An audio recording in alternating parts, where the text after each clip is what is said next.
Big boss मराठीच्या यंदाच्या सीझनचा grand finale नुकताच पार पडला असून सूरज चव्हाण हा या पर्वाचा विजेता ठरलाय। इतर 5 सदस्यांनी सुद्धा हा सीझन आणि ग्रँड फिनाले चांगलाच गाजवला। तर हे सर्व सदस्य घरी गेल्यानंतर त्यांचं जंगी स्वागत करण्यात आले। तर अभिजितच्या घरच्यांनी त्याच्या स्वागतासोबतच त्याचा वाढदिवस सुद्धा अतिशय उत्साहात साजरा केलाय।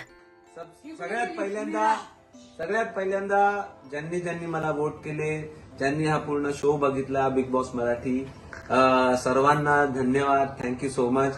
आज माझा बर्थडे आहे आणि हा बर्थडे मी माझ्या फॅमिली, माझ्या मित्रांबरोबर सेलिब्रेट करतोय। तर जान्हवीचं सुद्धा अगदी वाजत गाजत तिच्या घरी स्वागत झालं।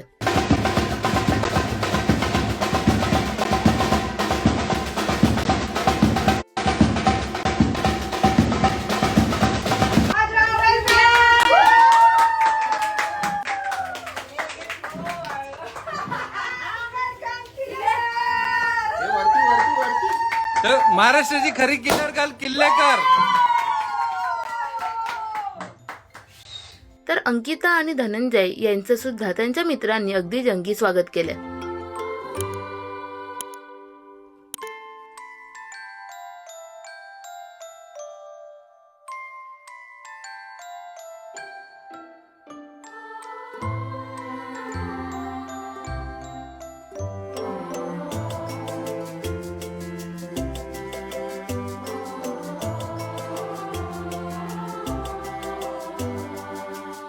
बिग बॉसचा हा सीझन सूरज व्यतिरिक्त आणखी कोणी जिंकायला हवा होता असं तुम्हाला वाटतं? हे आम्हाला कमेंट्स मध्ये नक्की सांगा। मराठी टेलिव्हिजन विश्वातील बातम्या, अपडेट्स आणि गॉसिपसाठी सबस्क्राईब करा राजश्री मराठी शोबज।